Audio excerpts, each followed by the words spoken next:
جب اسلام آیا تو اس نے عورت کا حقیقی روح پیش کیا جو اس سے پہلے کبھی کسی نے پیش نہیں کیا تھا۔ اسلام نے یہ تعلیم دی ہے کہ لوگوں، عورت اگر بیٹی ہے تو تمہاری عزت ہے، اگر بہن ہے تو یہ تمہاری ناموس ہے، اگر بیوی ہے تو تمہاری زندگی کی ساتھی ہے، اور اگر یہ ماں ہے تو تمہارے لیے اس کے قدموں میں جنت ہے۔ اسلام کی نظامت کے رسول کریم آباد۔ اعوذ باللہ من الشیطان الرجیم، بسم اللہ الرحمن الرحیم۔ ومن آیاتہ ان خلق لکم من انفسکم ازواجا لتسکنوا الیہا وجعل بینکم مودۃ ورحمۃ ان فی ذلک لآیات لقوم یتفکرون۔ آج کے ہفتہ والے انجمن میں جس موضوع پر لفظائی کرنا چاہتی ہوں وہ ہے تعمیر شخصیت میں خواتین اسلام کا کردار۔ میرے بھائیوں، ابھی میں نے آپ کے سامنے جو آیت کریمہ پڑھی ہے اس کا سیدھا سادہ ترجمہ یہ ہے کہ وَمِنْ آیَاتِهِ أَنْ خَلَقَ لَكُم مِّنْ أَنفُسِكُمْ أَزْوَاجًا لِتَسْكُنُوا إِلَيْهَا وَجَعَلَ بَيْنَكُم مَّوَدَّةً وَرَحْمَةً إِنَّ فِي ذَلِكَ لَآيَاتٍ لِقَوْمٍ يَتَفَکَّرُونَ۔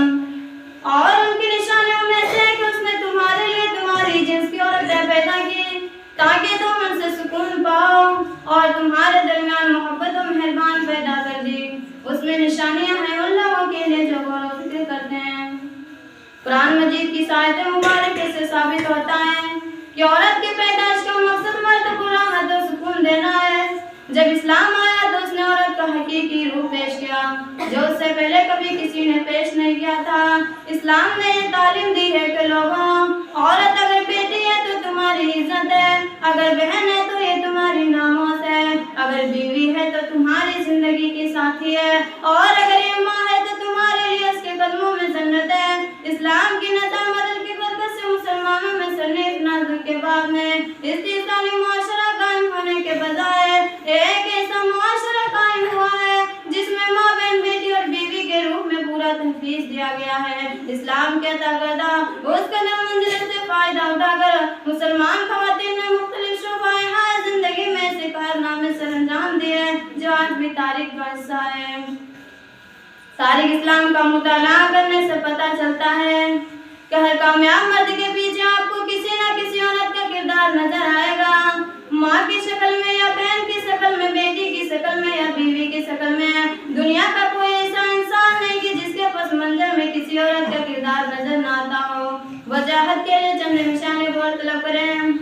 نبی کریم صلی اللہ علیہ وسلم کی کامیاب ترین زندگی کے پیچھے آپ کو حضرت خدیجہ رضی اللہ عنہا کا بے مثال احسان اور تعاون نظر آئے گا کہ جیسے ان کا نکاح صلی اللہ علیہ وسلم کے ساتھ ہوا، انہوں نے اپنا سارا مال نبی کے قدموں میں نچھاور کر دیا۔ آپ صلی اللہ علیہ وسلم جب کبھی اعتراض کفار ثانیوں سے رنجیدہ خاطر ہوتے اور گھر آتے تو حضرت خدیجہ رضی اللہ عنہا صلی اللہ علیہ وسلم کو تسلیاں دیتی تھی۔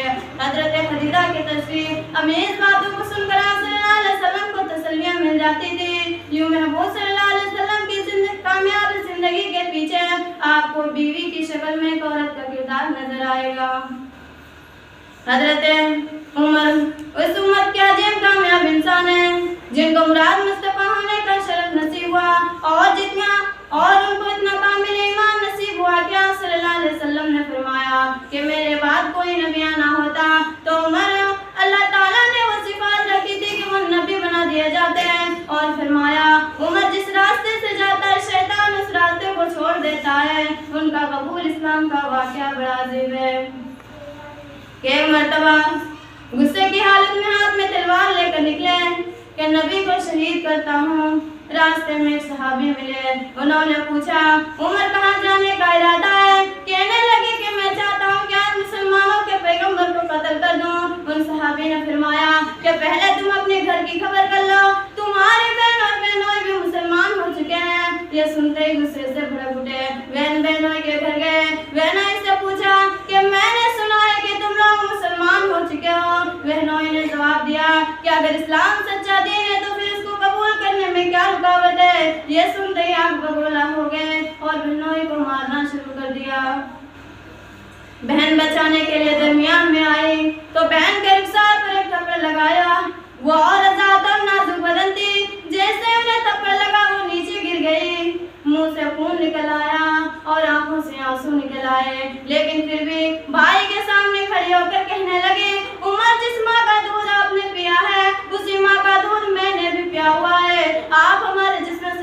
تو نکال سکتے ہیں مگر ہمارے دلوں سے ایمان کو نہیں نکال سکتے۔ یہ الفاظ آپ کے دل کے اندر اتر گئے، غصہ خود ختم ہوا، دل موم ہو گیا۔ بہن سے کہا وہ کیا کلام ہے مجھے بھی سناؤ۔ جب آیات پڑھی گئی تو آیات کی وجہ سے دل میں ایک شعلہ اٹھا اور اسلام قبول کر لیا۔ اسلام کی سجن سپور کے پیچھے آپ کو ایک عورت کا کردار بہن کی حیثیت سے نظر آئے گا۔ سیدنا صدیق اکبر کی سفر عزت کی کامیابی میں آپ کو ایک بچے کا کردار بیٹی کی حیثیت سے نظر آئے گا۔ ابو جہل کے لاکھوں پوچھنے پر بھی اور ظلم ستم کرنے پر بھی اس بچی نے پیغمبر اور ابو بکر صدیق کا پتہ نہیں بتایا اور ثابت قدم رہی اور ابو جہل سے کہا تو جو چاہے کر لے، جان تک لے لے، میں تجھے ہرگز نہیں بتاؤں گی۔ دوسری طرف دادا ابو قحافہ کو تسلیاں دے رہی ہیں اور سفر ہجرت میں اپنا کردار ادا کر رہی ہیں۔ ابو قحافہ مسلمان نہیں ہوئے تھے، نابینا بھی ہو چکے تھے۔ پوچھنے لگے ابو بکر کہاں چلے گئے؟ بچیوں نے بتایا چلے گئے۔ پوچھنے لگے گھر والوں کے لیے بھی کچھ ہو گئے؟ حضرت آسمہ سمجھدار تھی، انہوں نے کپڑے میں کچھ پتھر اکٹھے کر دیا اور کہا ہاتھ لگا کر دیکھیے، اس میں بہت کچھ دینار دل میں، اس لیے ان کو اطمینان ہو گیا۔ آخر میں اللہ رب العالمین سے دعا کہ اللہ ہم تمام مسلمانوں کو صحیح راستے میں چلنے کی توفیق دے۔ آمین۔ السلام علیکم۔